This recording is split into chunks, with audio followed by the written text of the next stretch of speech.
Hi, I'm Ron Jess with Jessfor30, and I'd like to welcome Mickey Redmond, 11-year NHL player, much loved Detroit Red Wing broadcaster, and TV colorman. Welcome, Mickey. Hi, I'd like to be 11 years old. Well, maybe not. I'm good. Good, Ron. It's been good to get to know you. I hope someday we meet face to face, Mickey. In the future, I'm sure that's in the cards. Yeah. So you're on the west side, are you? We're in Brighton. We've been in Brighton for 30 years, Mick. Okay. Little hard getting out there these days with the way all the construction's going in Michigan, but hey, it'll be over soon. Hopefully, we'll be able to move around a little easier. That'll be great, won't it? Yeah, it will. For Mickey, sure. you grew up in Kirkland Lake, Ontario, a northern town, Ontario town known for gold mines, and a small town, about 8,000 people, Mickey. Yeah. Well, I was born up there, and followed in the footsteps of a lot of guys like Ted Lindsay and Ralph Backstrom and Dickie Duff, the Hillman brothers, the Plager brothers. There's a lot of guys that, believe it or not, came out of a little town like that. But we moved, when I was 5 years old, we moved down to Peterborough when my dad took a job with the hockey program in Peterborough and also got into the trucking industry as well. So for the most of my young life, before I took off for Montreal in '67, I was in Peterborough, just outside of Toronto. Yeah, that sounds like quite a life. And you played junior hockey, I believe, for Peterborough. Did I see that right, Mick? Oh yeah. I had 4 years with the Petes, and they were great years, given that I was one of the few guys really that got to play and live at home, where most of the kids in those days were leaving home and going to a strange place with strange people and billeting and what have you. So I was lucky to be able to stay at home and play for the Peach for 4 years before turning pro. So, Mickey, how old were you when you really developed that love for hockey that you still have to this day? Oh, probably it started on the outdoor rink when I was like 3 to 5 years old. We used to skate in those days when the weather was a little different, probably from November right through March, either on the road or on an outdoor rink. There's lots of them in those days in Peterborough, but and we used to be outdoors a lot. If we played one game under a roof, we played 50 games outdoors, just playing the game of hockey. So we were more outdoors than indoors for sure, but doesn't matter where you're playing. It was a great game then, and it's still a great game today. It sure is. And you've got the start of the season coming up down at Little Caesars Arena. You pretty excited about that for tomorrow? Yeah, it's being away from I guess the game for 5 months like we are, where you don't make the playoffs and you're done really. Around mid-April, and then you don't go back until mid-September for training camp. That's a long time to have the game of hockey out of my life. So I'm happy to get to Traverse City for our training camp a month ago and get things kicked off, and then be ready to open her up tomorrow night against Pittsburgh. Well, I think the Red Wings are on the right track, and back to the beginning, Mickey. What was it like, Canadian, and we've had a few Canadians on the show. When I travel to Marco Island, Naples, wherever we go, we have a real kinship. We love Canadians. We go over the bridge here, and I've always been 45 minutes when we lived in Redford Township over that bridge. What was that moment like when you first skated in the Forum in Montreal? Oh boy, it was pretty electrifying. Although it wasn't in a game, because I used to go to training camp back in those days. Training camp lasted 5-6 weeks, not 5 or 6 days, and I would be invited to the Montreal camp, junior, probably when I started at maybe 17. And there was no intention to play in the NHL, but they needed bodies to practice and to scrimmage against. So they used to bring us in like that. And we used to joke that they'd have the end of training camp. They'd say, "Hey, you had a great camp. Have a good year in Peterborough." There's no chance you were saying. But I mean, that was understood. So it was probably a really great experience for any of us that were in junior to be able to play against the pros at that young age. And I'm sure it really was an advantage for us going back to play in our junior teams or wherever we were going. So I did that for, at least 2 years, where I went to camp with no idea that I'd stay in Montreal. And then I think after my 4th year in Peterborough, they thought, maybe this kid's somebody we should take a look at and take a longer look at. And that's basically how it started. Nice. Well, in 1996, I'll never forget a visit up to Montreal. I was a national sales manager for a company called H.O. Treris on 8 Mile and Coolidge. They've been there, in existence for 100 years, making pressure gauges, thermometers, and valves. And the Treris family, H.O., they're just legends as well in Detroit, in this area. And I'll never forget, Mickey, going to the Forum, the one and only time to visit there. And it seemed like the Hockey Hall of Fame. It was amazing. And you want to get up and have a beer during a period, or you have to use the bathroom. It was like a hand across your chest. Sit down, Ron. The hockey game's going on. It was like church, That's right. Church, Mickey. Oh, yeah. Yeah, that's probably a good analogy. It's like it is a religion up there in Montreal, and you didn't dare move while the game was going on, and because you'd be blocking somebody else's view and stuff like that. So they were pretty stringent about that stuff. But I think probably a memory of many times stepping on the ice in Montreal for me was there was about I want to say 7 or 8 inch drop from the bench onto the ice, and I'll never forget that little drop, stepping out there and onto the ice, and you felt like there was electricity in the air that you could almost feel it and taste it, and you cut it with a knife. It was just a tremendous atmosphere for a hockey game. It was unbelievable. Well, Mick, Montreal is a special place. It's really North America. There aren't many towns like Montreal, and I remember the guys I was working with up there, they took me to lunch, and this will bring a memory back for you. I'm not sure if they're still in existence. They took me to the Magnum, and they have a pepper steak at the Magnum. Actually, it was like motor oil, used motor oil poured over the top. It was the best steak I've had in my life. 16 ounces and 2 Molsons in the tall glasses for lunch. I wanted a nap, Mickey. I'm guessing that those Molsons were 8%, like the old days. Yeah. That's why they called them a barley sandwich. Oh yeah, that's funny.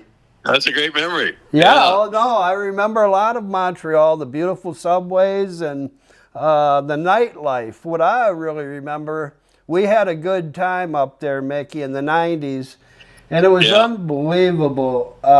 It was really a fun nightlife there at the time. Well, they're very, they're half European, I guess, and I always enjoyed the French people. I learned to speak their language because in those days you pretty much had to be able to order some food or whatever, and so even though you made lots of mistakes as an English-speaking person, your teammates always got a kick out of it, and they'd have fun at your expense, of course, with those mistakes. But all, they really, really appreciated the fact that you were just trying to speak their language. And to this day, I can still converse in French if I need to. Not the best, of course, but enough to get by on whatever I might need. But it's a beautiful language, and the people are just as nice as well. How about this? Well, why don't you say, hey, it's great to be on Jessfor30 in French. Oh my God! You got to give me a minute on that one. We got time, Mick. let me just try this for a second. Jessfor30, ça c'est bon. Avec toi aujourd'hui, à parler de hockey. That's beautiful. Parler de hockey means it's nice to be on Jessfor30 today with you to speak a little bit of hockey. Oh, thanks, Mickey. I'm going to stick with Montreal for a few minutes because of how great it is up there. The summer is beautiful up there. I remember the outdoor cafes, taking the subway down and just going and sitting out there. It would probably remind you a little of being in France near the river walk or the river there. And it was just spectacular. Well, it's a great city. It's an international city, Montreal. And really, they're pretty much bilingual there. Unlike Quebec City, there's a lot more French and less English spoken up there. But in Montreal, they pretty much most people speak English and French equally as well. So, yeah, it offers a lot. And I, even though I only spent about 4 years there, there were 4 very special years in my young life. Yeah, it's really something. I remember the stores downtown, the suits and the pants and the shoes. But Mick, you're a flannel shirt and jean guy more, right? I am. Yeah, most every day. Yeah. And you've had many honors in hockey. Among them, I guess along with your partner Ken Daniels, voted the broadcaster of the year of 23 and 24. I mean, what an honor. Yeah, it's, you know what, I people would talk about that, and I say to people, we don't do what we do for ribbons or badges. We do what we do because we love the game, and that's and we really I think you like to put a smile on somebody's face in this disjointed world that we live in these days. If you could put a smile on somebody's face, entertain them, educate them to the game of hockey for 2 or 3 hours, then I think we've done our job. And we try to do that every time we get behind a camera, for sure. Mickey, I wrote down a little something about that, and I understand we won't stay on that. I know you're in the Michigan Sports Hall of Fame, and we've got a Brighton kid out here that I had the honor of helping. His dad called, and we were trying to get him in, and he did get in the Michigan Sports Hall of Fame. Cullen Finnerty, and just a great quarterback from Grand Valley, won 3 national championships. But the Kirkland Lake, where you came from, this award you and Ken Daniels just got, it's named after a guy from your little 8,000 person town there in Kirkland, correct? Who would that be? The announcer that came from there. I thought you would know. No, you're talking about the being voted number 1? Yes. Announcer of the year. You know what? I don't know who's behind that. Well, what I do know is it was the article that I saw a couple of years ago, the first time, was in, what do they call it? A newspaper. Oh, I forget the name right now. I'm drawing a blank, but, and I'm not sure who wrote the article. Okay. Maybe that's the guy you're referring to. The Atlantic, they call it. It was a guy that was an announcer and was from Kirkland, Ontario. Okay. Hobie, or we'll put it in when we edit this thing. Yeah. It's not a big deal. Mickey, have you heard of a young man named Rick Gadwa? No, I have not. Okay, I was on the phone with him this morning, and he's the Heartland varsity hockey coach. They've won 3 state championships, and he won the John Harrington Award for the #1 coach in any sport in high school sports in the state of Michigan, and he's a great kid. Wow. He just made a comment, Mick, if you ever want to visit a great high school, 3 state champions, Ricky Gadwa, and I'm just putting a little plug in for Heartland. Gotcha. No, good stuff. So you're asked about Gordie Howe once in a while. What was your relationship like with Gordie? Well, I got to spend the 1 year I got traded here before Gordie retired for the first time. Got to spend that season with him, and that was very special for me. When I came in here from Montreal, I mean, unfortunately, the Red Wings were buried so far down with bad management, bad ownership at the time under Bruce Norris. Yeah. They were really buried. But, for me to be able to skate with the likes of Gordie and Alex Delvecchio, Gary Bergman, Nick Libet, very special. And, of course, again, coming from an original 6 to another original 6, doesn't get any better than that. So it was a bit of a shocking move at first, but as it's turned out, it couldn't have been a better thing to happen in my life. That's for sure. Yeah, that's awesome. Just pulling that Red Wing sweatshirt on and skating at the old Olympia, the barn, that had to be pretty cool. No question about that. Olympia, there's not a lot of people around. I do run into once in a while that has been to Olympia, been to Joe Louis, and then, of course, to the new Little Caesars Arena.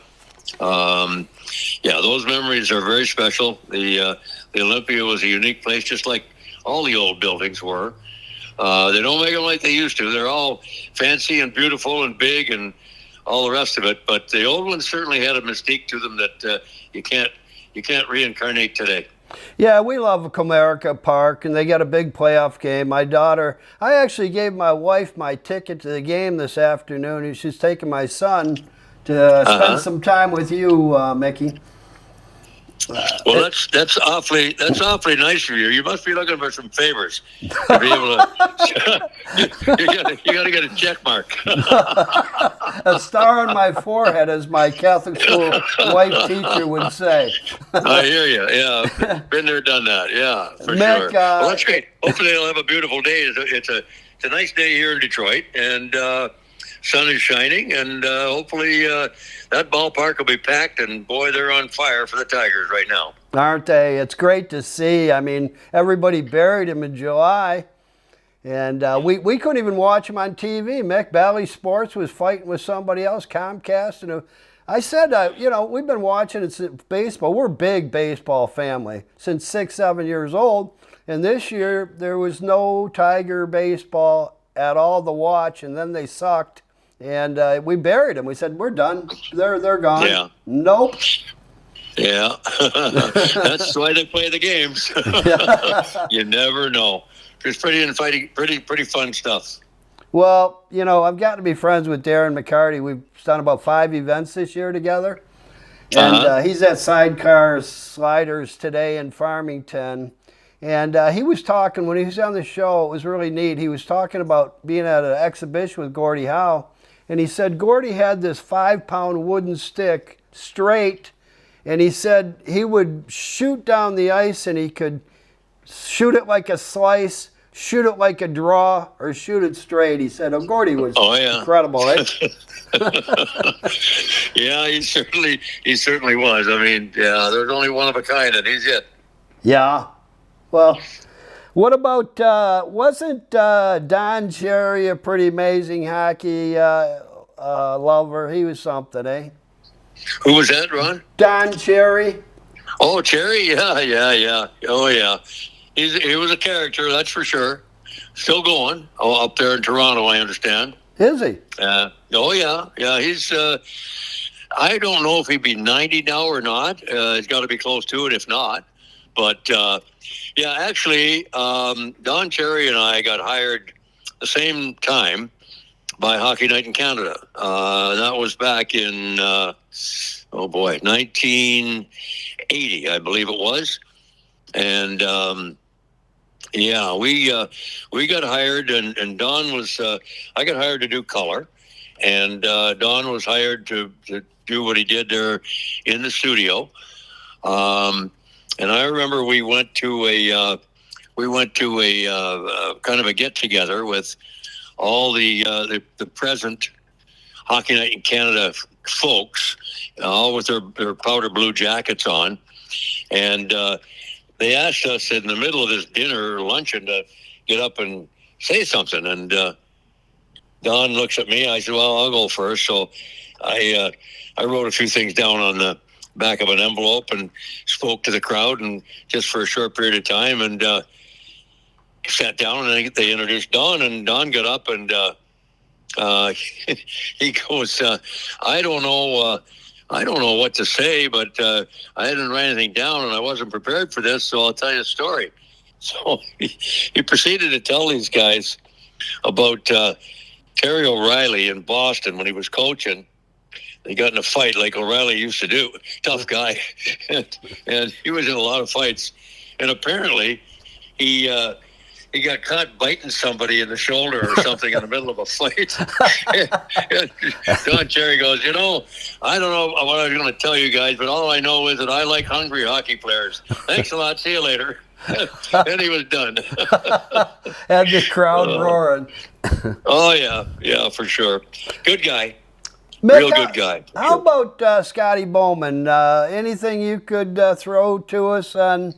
I mean, what a legendary coach from Buffalo to Red Wings, and I don't know where else he won his Stanley Cups, but he was old school, right? Tough guy. Yeah, he was. I think a couple things I can tell you about Bowman. First of all, on that point, tough guy. Yeah, he was. But the reason Scotty Bowman was able to hang on so long was he was able to change with the modern day athlete. And I say modern day athlete, that was probably, I guess, in the late 80s, early 90s when things started to change. And the players had a lot more power than our day. And you had to treat them differently. And Bowman, he found a way to still be tough, but to be a lot more fair and open to what was going on and the changes that were happening. But so he was good on that. But Scotty Bowman was he was the coach of the Peterborough Petes, and I was Scotty's stick boy back in the year before I made the Petes as a 15-year-old.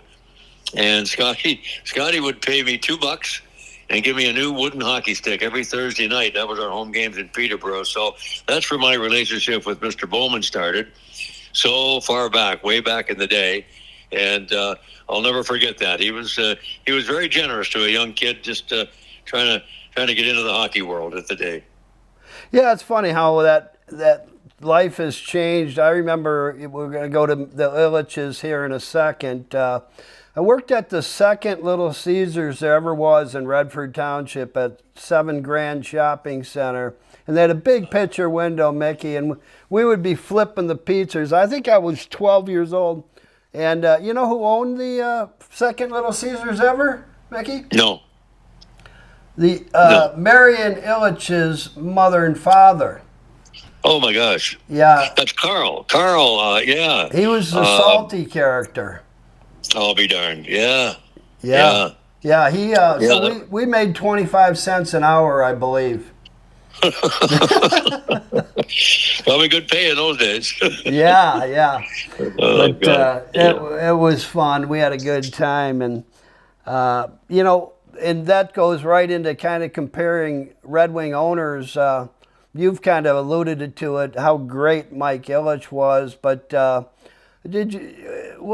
Bruce Norris? I'm kind of feeling was a little stingy. Say again. Stingy. Oh, who, Bruce Norris? Yeah. Well, I guess they all were in those days. But Bruce Norris was an absentee owner. And he lived in Florida. And he had just people overseeing the team here. It was a very, very bad structure. And he just wasn't a very nice guy. Yeah. I don't know if I use the word disrespected people, but he was stingy, probably, yeah. In certain cases, that's probably true. But I think in those days, my feeling that I got was he liked to control people. He liked to own people. And that's probably where I got in trouble with him, because I didn't want to be, I wasn't going to be allowed myself to be owned. And so we used to butt heads on certain things. And but he was just, it was a bad era for Red Wing people, I think, Red Wing fans. And it was a godsend that the Illich family bought the team, in 1982 or 1979 or 80, whatever it was. It was 79 when they bought the team, I think, if I'm not mistaken. Because that's the first year I started broadcasting with on TV here in Detroit, and it was Red Wing games.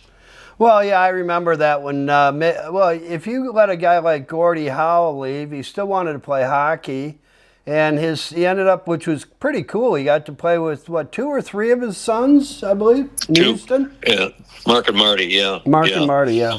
Oh, for sure, yeah. Well, certainly they disrespected Gordie, and that's a good example. They just didn't take care of people. That's the way it was. And, you can't change the spots, I guess. But that's why Gordie said, that's enough. I've had enough, and I'm out. God bless him for that. Yeah. So he walked away, Did he give him an elbow on the way out of town? Oh, for sure. He was good at that. I think his wife probably did. Yeah, for sure. So we love Detroit, Mick, and absolutely love Detroit. Belle Isle, Greek Town, Eastern Market, Mexican Village, Fox Theater. We do everything we can down there. I'm sure you've grown to love Detroit.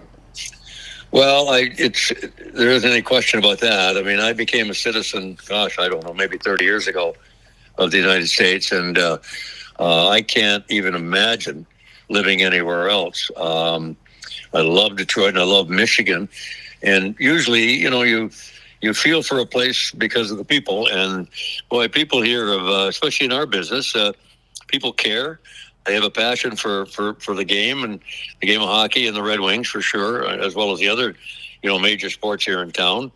And it's a so-called lunch bucket town. Hard-working people go to work early in the morning and work all day until nighttime, and put your boots on and go. So I think I've come very much to enjoy living here, and I'm here full time. Have been for a long, long time.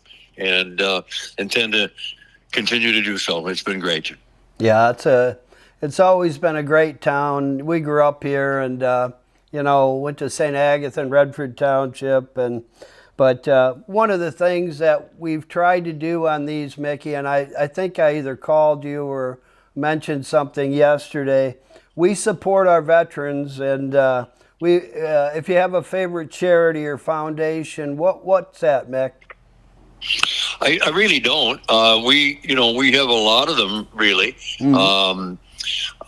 because there's such a great need out there for help in a lot of areas. I mean, for example, the Red Wing Alumni probably plays, I don't know, 17 to 25 games a year, mostly local, and I'll play in them as much as I can, schedule permitting.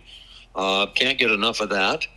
And so we support many, many, many different charities all across the board. There's probably not one that's specific to me or to our alumni association. So there's just so much need for help in a lot of areas. So we don't isolate. We take care of everybody we can.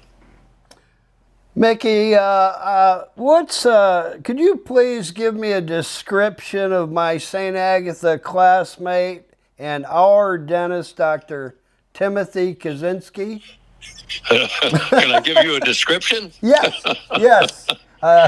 Well, I don't know if you'd call it a description, but what I do know is that this man teaches all over the world about implants, and I don't know where he ranks, but it's got to be right at the top. He did a lot of work on me over the last 3 or 4 years and did a tremendous job.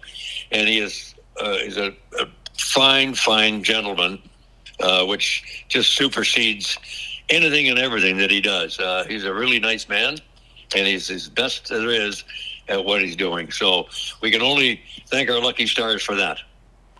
Yeah, it was funny. We did a little show with him in his backyard there in Novi, and I said, well, Tim, it's going to be nice to meet you. We went 12 years to St. Agatha, 1st through 12th together, and I was with the football and the baseball players and the guys out in the parking lot having a good time, and he was studying. And I said, well, this will be good. We haven't talked for 30 minutes in our entire life. This is going to be fun, you know. And he's awesome. Oh, he does a lot of really unique things in the implant world, that's for sure. So I can't even describe what they had to do with me over the last 3 or 4 years. But being on TV like I am, it was pretty important that my teeth are in good shape and look good. And he and Dr. McCarty combined are the ones responsible for my smile, for sure. That's awesome. I'm missing, you can't see it, but one of my front teeth, I've got 2 flippers from him. Lost the first one, drove out a couple weeks ago, got another one, lost that one. So I'm sitting here without a front tooth, so whatever. You look like a hockey player. You got summer teeth. Some are here and some are there. Some are everywhere. Good stuff. Well, the Lions and the Tigers are on fire. Your prediction for the Red Wings this year, Mickey? Well, I don't know that I can predict where we're going to end up, because Buffalo's better, Ottawa's better, Montreal is better. Who else? New Jersey, certainly, with the addition of the goaltender from Boston, Allmark, they're going to be better. There's only about, I would say, 1 or 2 places going to be available for a playoff spot, and that's it. Washington's in there as well, Pittsburgh, who we got tomorrow night.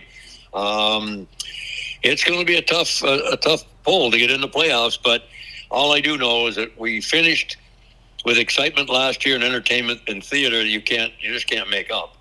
And if we start like we finished or anywhere close to it, I'll be a happy camper. And if things fall the right way, you know what? We're gonna take a run at the playoffs like the Tigers have. We need goaltending to be solid all year, and as a team, we need to be better, really much better defensively to help those goalies out. And I think we'll have a decent shot coming down in March to get a playoff spot. Is the goalie situation okay right now? Last year, I know Darren McCarty was saying he was pointing fingers, but he thought Detroit could use a great goalie. Well, Husso's been hurt for 2 years, or nigh on 2 years, so he had a great training camp. He played really well in the first the 2 games that he played in preseason, and I'm pretty sure he's starting tomorrow night. And if he can stay healthy and be the guy they thought he was going to be 3 years ago when we signed him, then we'll have a much better chance for sure. Yeah, that's great. Well, I certainly wish you all the luck, and happy to have you back in town. We talked a little this summer, and it seemed like every time we talked, you were cutting wood or building. Oh, yeah. Yeah, we go nonstop, Ron. Yeah, morning to night, every day. It's that's what I like to do, and there's no sitting around in my life. So now that the hockey's back, that kind of regiments a little bit. But in the meantime, I got those flannels on, and I'm doing whatever it takes to do out in the outdoors for sure. That's me. Well, you have a celiac problem, Mickey? Oh yeah, full-blown celiac, which is an intolerance to gluten, and that, of course, means that I have to be very, very careful what I put in my mouth, what I eat, and it is what it is. There are a lot worse things in the world, so it's a major inconvenience, but it's something you just have to put up with and move along. Oh, that's great. Well, I certainly appreciate you visiting here, and Mick, I'll throw this one out just for fun to see what you say. And, you know, none of us are getting any younger. I'm about 10 years behind you, which isn't that far as you get older. And so when you do move on, Mick, and how would you like to be remembered? Oh, gosh, I don't know. I suppose as somebody who would lend a helping hand to whoever was in need.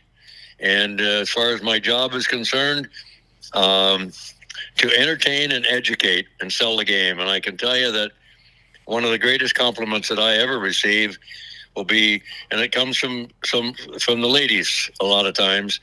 If I'm out somewhere and they ask, they go, you've taught me everything I know about hockey, and keep going and do it. And I go, that is the greatest compliment that I could receive.